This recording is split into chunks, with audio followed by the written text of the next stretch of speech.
Assalamualaikum warahmatullahi wabarakatuh. Halo Bari TV. Kita masih dalam acara Tanya Ustadz aja. Kali ini iman santai-santai aja sih Pak Ustadz. Melanjutkan pertanyaan yang kemarin tuh. Sebelumnya hari ini udah berapa jenazah Pak Ustadz yang ditangani? Hari ini lagi off dulu. Oh lagi off dulu, berarti Karena belum memang nggak ada gitu. harus nyiapin amunisi kan. Kayak Jadi persiapan untuk berkaitan dengan jenazah kan harus disiapkan karena kemarin full ya. kemarin malah full. Full seharian. Fullnya itu maksudnya ada dua penanganan atau Ya, ada 2 apa ada 3 gitu? Kemarin ada dua penanganan, tapi yang satu nggak terlalu butuh waktu, artinya memang ngubur doang gitu kan, jadi 3-nya itu. Tapi kan apapun pasti ada persiapan sebelumnya, makanya harus ada waktu di sela-sela waktu kalau lagi kosong kita nyiapin amunisinya untuk itu. Ya ada kain kafan dan lain sebagainya, itu kan harus kita siapin. Peralatannya kita cek semuanya. Kita itu harus Ready lah gitu. Ready semuanya gitu. Jadi Tidak orangnya aja ya. Iya, jadi kayak peralatan dan juga semuanya harus kita siap lah semuanya. gitu. Karena Suatu kan waktu. kita memang punya member, bukan kayaknya ngurusin jenazah Umum gitu ya. kan. Kita udah punya member, udah pasti kan. Pasti iya. Dipastikan ada yang nelpon kita di Iya. setiap harinya. Makanya kita harus ready. Yang kejadian-kejadian yang tidak kita inginkan atau tidak terduga pasti. Iya. Jadi takutnya ada gitu ya. Tapi yang udah pernah dirasain itu Pak Ustadz Apip paling banyak itu satu hari itu kira yang paling banyak Pak Apip dah gitu yang tahu lah di KPJ ini. Paling banyak itu berapa orang gitu, berapa keluarga gitu. Sehari itu kan paling banyak tuh 5. Apa yang banyak 5? Paling banyak 5. Kalaupun lebih dari itu, ya kita harus memaksakan diri kalau lebih dari 5, karena itu pasti nyampe malam kan. Iya. Nyampe pagi lah. Kita penanganan jenazah itu kan minimalnya waktunya itu kan 2 atau 3 jam. Itu hanya sifatnya adalah memandikan, mengkafanin, mensolatkan, itu 3. Belum nyampe ke pemakaman. Artinya kita butuh 4 jam. Kalau 4 kali 5 udah berapa? 4 kali 5 20 kan? 20 jam. 20 jam. Kita sehari kan 12 kan? Iya. 20 itu kan artinya memang 24 jam kita. Artinya jam. Gitu kita nggak istirahat. Ya. Betul. Dan itu terjadi pada waktu masa pandemik gitu. Pandemi lah itu paling banyak 5 itu satu hari. Sebenarnya lebih dari itu, cuma ada sebagian kita sampaikan ke keluarganya, Pak besok aja, Bu besok gitu. Aja nanti kita penanganannya. Yang umpamanya karena memang satu hari itu terbentur banyak gitu ya. Karena memang kita lihat kondisinya, umpamanya malam meninggalnya, kita masih kerja nih malam. Iya. Dia minta udah besok, karena besok pasti, malamnya maksudnya besok itu pagi lah gitu. Iya pagi, masih pagi. Kita kan gitu. Malam masih kerja kan. Terus ada yang nelpon kami, ada yang meninggal. Iya. Otomatis ya memang malam juga bisa, cuma kan kita lagi masih kerja, kita sampaikan pagi aja karena kan meninggal malam. Oh gitu, berarti bisa sampai lebih dari 5 dalam satu hari. Itu pernah sampai pagi, benar-benar sampai subuh.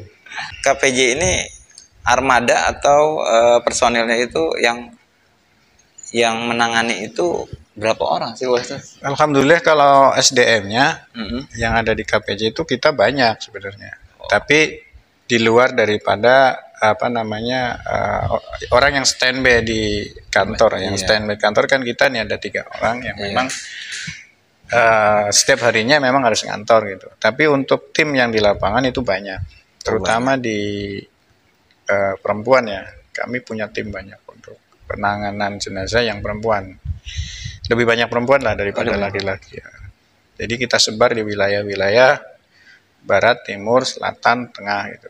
Wilayah DKI. Berarti ada semua lah tuh ya. Ada perwakilan ada. Jadi tinggal kalau ada di Jakarta Selatan, Jakarta Utara tinggal kontak aja. Karena armada kita kan ada 4 nih.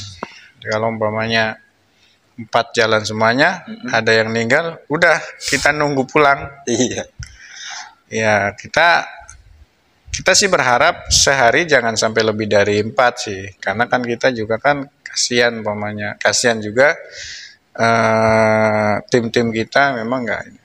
Ya kalaupun memang terjadi ya sebenarnya kita siap aja. Gitu. Siap, karena tim kita juga banyak. Hanya kita berharap jangan sampai lebih dari 5 atau 4. Oke, maksimal 4 lah. Tapi walaupun ada ya kita kerjain, harus kita udah siap aja, karena memang udah kewajiban kita. Karena kan artinya di situ member itu udah punya ikatan awal. Ketika dia mau jadi member, artinya kita udah siap menanganin, melayanin itu. Karena kan perjanjiannya 24 jam. Iya, karena memang juga kematian itu memang nggak bisa ditunda-tunda gitu, diprediksi kan. Jadinya ya mau nggak mau kita harus siap juga gitu kan.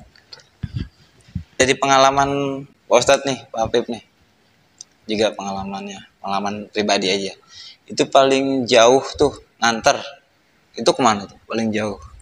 Itu pernah di Jawa Timur ya, daerah apa namanya, Ngawi pernah. Oh, Ngawi pernah. Itu tahun kapan itu? Kemudian di apa namanya, daerah apa, Madura pernah. Madura pernah. Artinya untuk daerah Jawa itu udah kita pernah kita singgahin untuk pengantaran jenazah.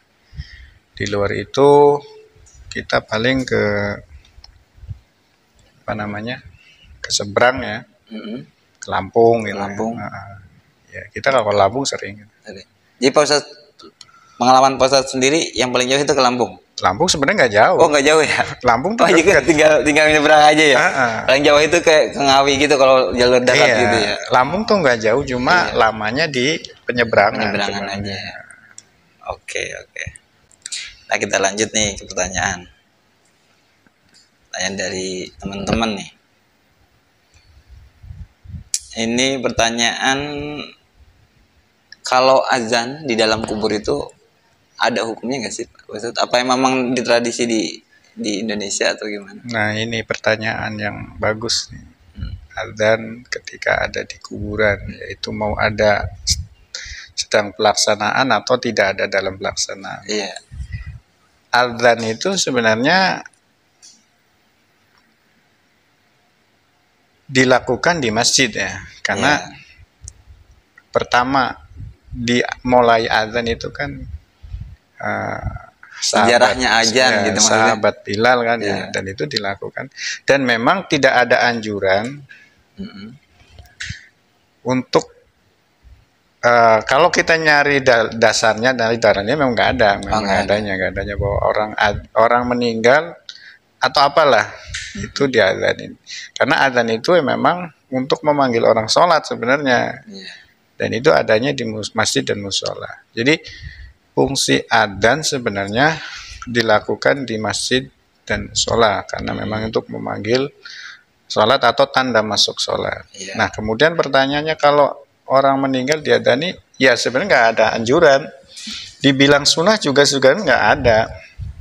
Apalagi orang bilang wajib, sunnah juga nggak ada. Karena dasarnya sebenarnya kalau menurut dasar hukum yang sebenarnya tidak dianjurkan. Lebih ke haram sih, kita tidak bicara haram ya. Tidak dianjurkan untuk azan di kuburan sebenarnya, tidak dianjurkan. Nanti kalau kita bahasa haram jadi dosa kan. Tapi kalau tergantung pelaksanaannya, niatnya. Tapi yang jelas tidak dianjurkan azan di kuburan. Itu lagi pelaksanaan atau tidak dalam pelaksanaan. Gitu. Ada juga orang, kalau orang lahiran bayi diazanin, itu sebenarnya nggak ada dasarnya. Lagi-lagi kembali kepada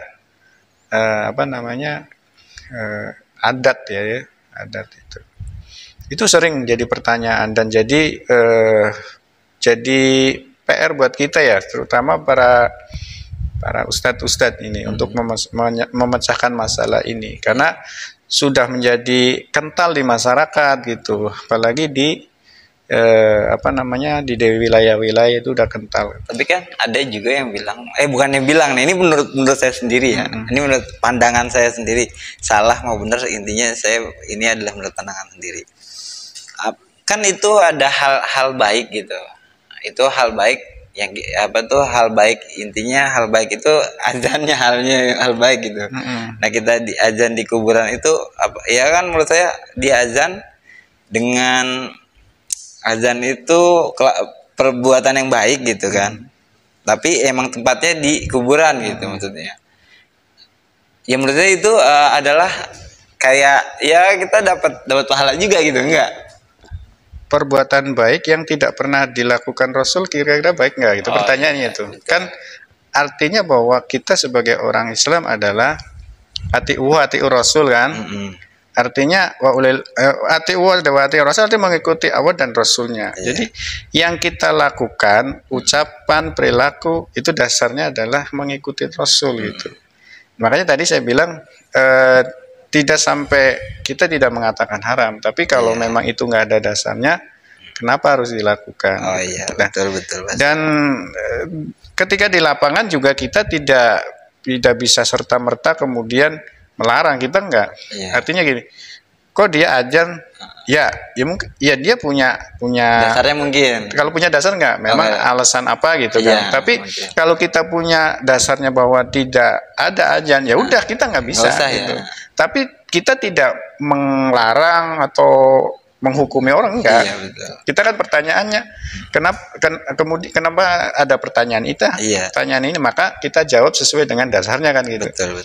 Persoalan kemudian tetap dia aja, ya udah monggo gitu. Silakan aja. Iya, tapi dasarnya bahwa kalau kita cari dasarnya bahwa azan di kuburan tuh nggak ada gitu. Nah, kemudian di lapangan ya udah di lapangan kan itu kan namanya punya preferensi masing-masing, punya pendapat ya. Berarti intinya digaris bawahi bahwa azan di dalam kubur nggak ada tuntunannya. Cuma persoalannya kita tidak melarang, tidak menghukumi, jangan sampai kemudian menjadi perpecahan di situ. Nah, gitu. Iya betul. Tapi kalau ditanya ada dasarnya nggak ada, cari juga nggak ada aja. Intinya kita nggak mau ada perpecahan. Nah, itu teknis di lapangan. Iya. Gitu ya. Cuman intinya memang Melihat kalau ada sikon. Dasarnya, emang di dasarnya azan dalam kubur itu nggak ada. Udah. Berarti itu terima kasih. Kita mengutamakan kebersamaan. Jadi kita daripada nanti muncul berdebatan muncul ini, ya udah. Tapi jawaban boleh nggak ada dasarnya. Nggak ada dasarnya. Baik, ada lagi nih. Apakah jenazah harus diwudukan gitu? Wudunya jenazah itu beda dengan wudunya orang yang masih hidup. Orang hidup itu berwudu karena mau ibadah. Nah, orang yang sudah mati itu selesai, artinya udah tidak punya kewajiban lagi. Dan wudunya ini sebenarnya bukan sebagai kewajiban, persyaratan daripada memandikan jenazah. Bagian daripada memandikan jenazah. Gitu. Karena orang yang berwudu berarti dia masih punya kewajiban hubungan sama Allah, kewajibannya kan. Nah, orang yang sudah meninggal itu selesai.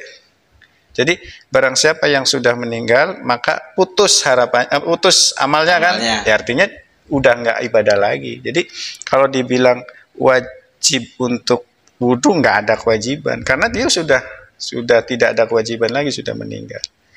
Jadi intinya makanya kemudian pertanyaannya kalau megang jenazah batal, nggak ada batal. Nggak ada batal. Ya batalnya dari mana? Dia kan nggak ada ya artinya gini, ketika seorang yang masih hidup memegang jenazah, kalau memang itu batal, ya, pertanyaan batal, itu nanti jadi kemudian terus jenazah ini siapa yang mau gotong gitu? Iya. Habis dimandiin, kan pasti yang gotong laki-laki kan, nggak ada kan. Nah kalau yang meninggal perempuan pasti kan yang gotong juga laki-laki. Nah kalau batal nanti dimandiin lagi. batal tadi kepegang, ada yang nyampe kapan selesainya kan kira-kira itu. Artinya intinya gini, batal itu sebenarnya batal atau tidak batal itu berlaku buat orang yang hidup gitu. Kalau yang sudah meninggal sudah tidak ada kewajiban. Jadi makanya kemudian apakah wajib untuk wudu untuk jenazah? Bukan wajib. Jadi syarat daripada memperlakukan jenazah dalam persyaratan memandikan itu.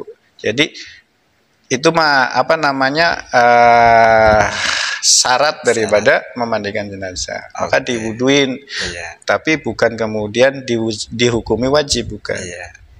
Kalau orang yang masih hidup wajib, karena mau beribadah maka wajib untuk wudu. Barang siapa yang mau sholat tidak berwudu maka sholatnya nggak sah. Siapa aja nih orang yang harusnya memandikan jenazah? Yang memandikan jenazah adalah kalau jenazah laki-laki ya laki-laki. Intinya itu. Kalau jenazahnya perempuan ya yang memandikan perempuan. Siapapun yang ada di situ harus sejenis, terkecuali suami istri. Oh gitu. Ya, terkecuali suami istri. Jadi kalau yang meninggal laki-laki maka yang di dalam itu semuanya adalah sejenis. Kalau laki-laki semuanya, anak-anaknya laki-laki, terkecuali istrinya. Kalau yang mandi yang jenazahnya perempuan, maka yang mandikan juga perempuan semuanya, anaknya, dan yang boleh memandikan laki-laki adalah suaminya. Selain itu nggak boleh. Jadi boleh aja nih Pak Ustadz, misalkan seorang istri meninggal, terus suaminya udah biarin saya aja yang mandikan. Ya itu kan memang. Ya itu kan kewajibannya kan adalah suami atau istri kan. Iya.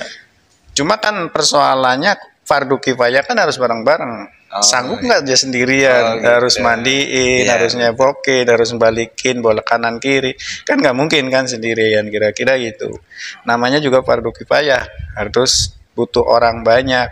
Maka ketika suaminya meninggal, istrinya ngikut mandiin, kemudian yang lain adalah ya anak-anak laki atau mungkin kerabat laki atau sahabat laki itu. Jadi harus sejenis, terkecuali suami istri. Ya, jadi kalau umpamanya orang tuanya meninggal, anak perempuan ngikut mandi itu nggak boleh. Oh nggak boleh? Nggak boleh.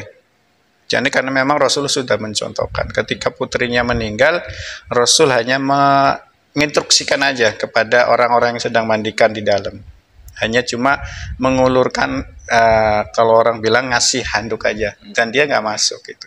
Itu mencontohkan bahwa jenazah dimandikan harus sejenis, terkecuali suami dan istri. Oke, baik. Pertanyaan selanjutnya nih Pak Ustadz. Nah ini, kenapa tali pengikat harus dilepas sebelum dikubur? Bukan harus, disunahkan. Oh disunahkan. Bukan harus. Nah itu jadi mitos jadinya. Jadi kalau jenazah nggak dicopot nanti jadi balik ke tayangan, jadi apa, jadi pocong gitu? Nggak ada orang meninggal balik lagi, nggak ada. Di dalam Al-Quran tuh nggak ada bahwa orang yang sudah meninggal maka dia masuk alam barzah. Alam barzah itu adalah alam yang ada di antara alam dunia dan alam akhirat. Ke dunia balik nggak mungkin, bukan nggak mungkin, nggak bisa. Ke akhirat belum saatnya karena dunia belum hancur ya, belum selesai. Jadi dia itu barzah itu adalah antara dunia dan akhirat. Itu orang mati itu begitu, mau matinya dikubur atau matinya nggak dikubur, itu masuk alam barzah namanya. Maka tidak ada orang meninggal balik lagi. Nah, kemudian Ustadz sering muncul di rumah, kemudian itu bukan dia balik, tapi itu kerjaan iblis, kerjaan setan gitu. Yang kemudian menyerupain orang tersebut supaya orang yang masih hidup tuh yakin, percaya. Nah kalau udah percaya kan nanti itu ngoda iman namanya. Berarti tali pengikat itu. Ya, tali itu kan ada 4 ya. Ada 5. Ada 5. Jadi bukan wajib tapi sunnah. Disunahkan dicopot gitu. Tapi kemudian lupa nggak dicopot, nggak jadi masalah, tidak ada hukumnya sama kaitannya dengan jenazah. Makanya nanti timbullah mitos yang kita. Nah itu karena kemudian manusia berpikirnya ke situ. Jadi disunahkan dibuka pocongnya. Sebenarnya yang disunahkan adalah pocongnya. Pocongnya gitu. Jadi ininya nggak usah. Ya dibuka pun nggak ditarik, dibuka ikatannya oh, aja. ikatannya aja. Tapi disunahkan dibuka mukanya, karena mukanya kan harus dibuka, Iya. harus nempel di tanah gitu. Disunahkan, bukan wajib. Makanya orang tuh kadang-kadang di lapangan itu ramai gitu kan. Sebenarnya nggak ada persoalan berkaitan dengan jenazah. Maka di situ sifatnya sunnah, disunahkan untuk dibuka. Orang kadang-kadang dibuka semuanya, kemudian talinya dikumpulin jadi satu. Ya itu kan teorinya orang yang masih hidup sebenarnya. Nabi menganjurkan sunnahnya dibuka. Kemudian dihadapkan ke kiblat, tempelkan bagian tubuhnya, paling nggak jidat atau ya bagian muka lah untuk nempel di bumi. Kan pasti dibuka, maka disunahkan. Bukan wajib, bukan.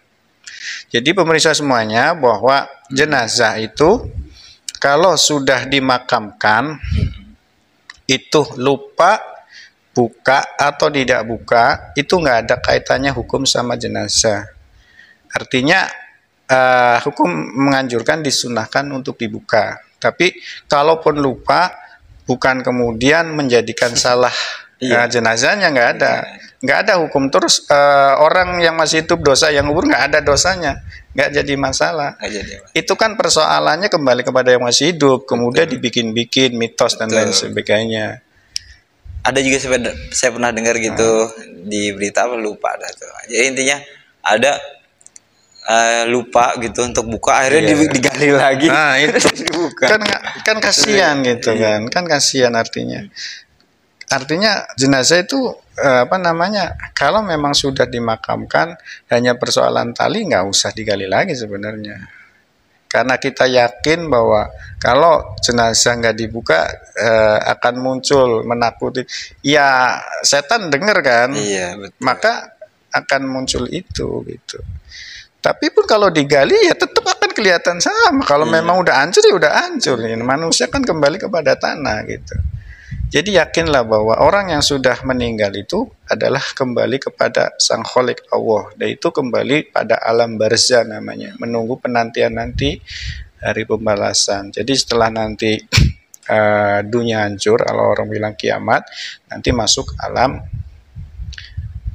akhirat, ya kan gitu. Masuk alam barzah. Kuburan itu barzah.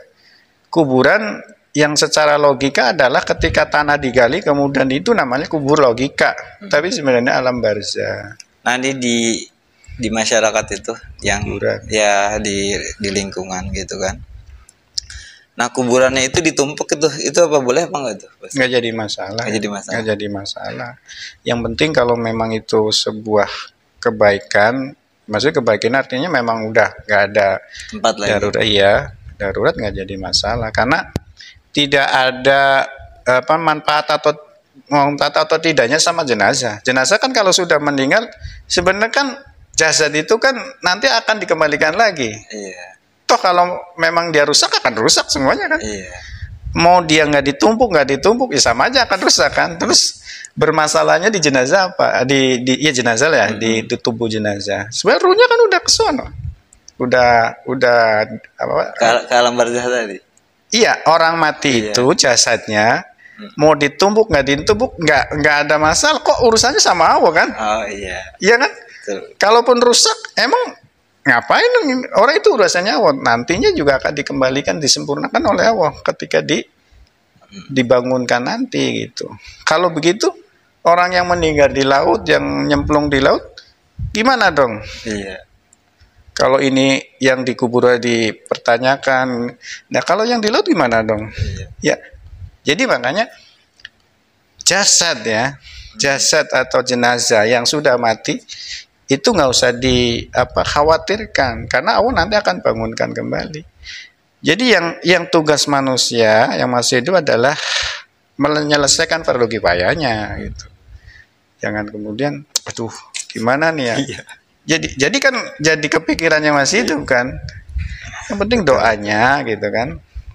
Penyelesaian kifayahnya itu tugas kita maksudnya. Itu balik lagi tuh Pak Ustadz tuh yang kata kayak kecelakaan gitu kan. Kecelakaan yang kayak kecelakaan tadi yang kata di laut gitu. Kan kita belum ketemu nih jasadnya nih. Tapi gimana itu Pak Ustadz jadinya? Apakah kita harus tetap belum ketemu gitu jenazahnya, kita anggap aja misalkan ya udah meninggal aja dah, atau misal gitu, nggak apa-apa itu Pak Ustadz. Apa harusnya gimana lah gitu pandangan Pak Ustadz? Ya, orang yang sudah meninggal, Nggak, bukan, maksudnya pas ada kecelakaan gitu belum ketahuan gitu dia ketemu atau enggak gitu, mati atau enggak gitu, tapi keluarga memvonis aja dah, ini aja dah, ah, apa udah meninggal aja atau gimana gitu. ya Menurut kalau pandangan gitu gimana? memutuskan meninggalkan ada pemerintah kan, Ada pemerintah. ada hukum di situ, ada maksudnya ada petugas lah ya. Di situ ada pemerintah. Apa itu kemudian kecelakaan pesawat, Iya. mobil, motor, walaupun kita nggak tahu, pasti nanti di situ ada petugas yang menyampaikan bahwa si Fulan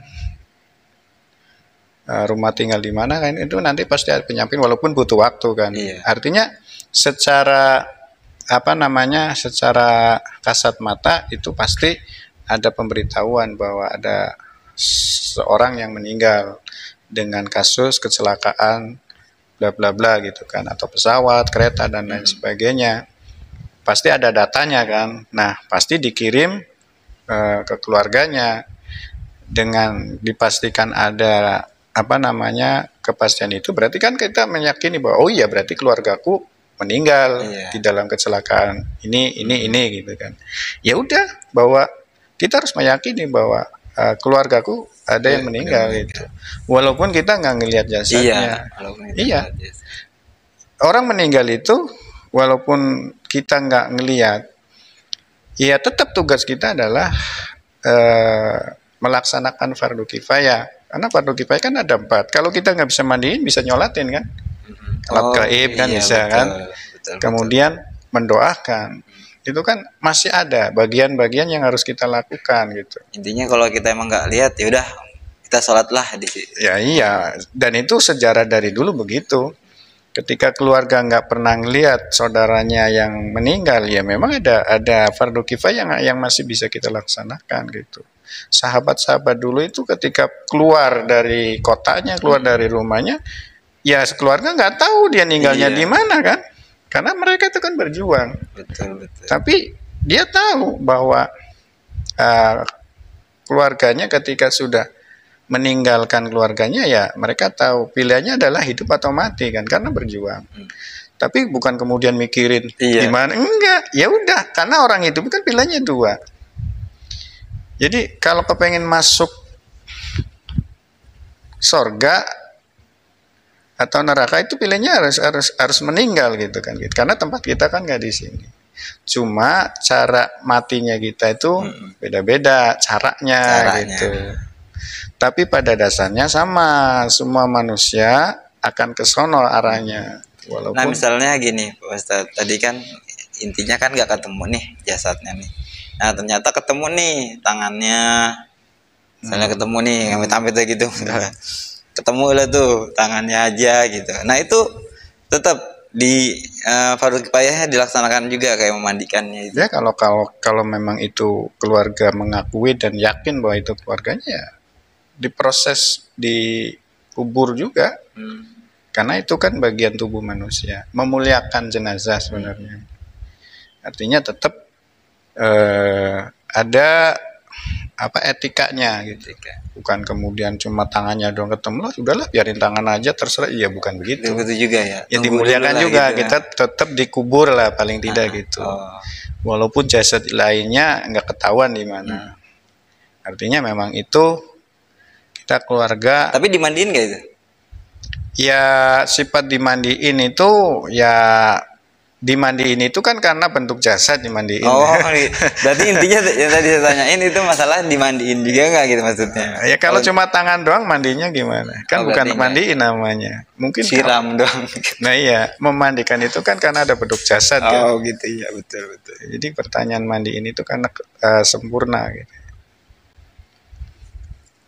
Mungkin itu aja ya. Bahasa juga lagi mau ada tugas lagi ya. Acara. Mohon maaf, nanti nyambung lagi waktunya. Iya. Nah teman-teman, terima kasih sudah stay tune terus di channelnya Bahri TV dan dalam acara Tanya Ustadz aja lain waktu kita ketemu lagi.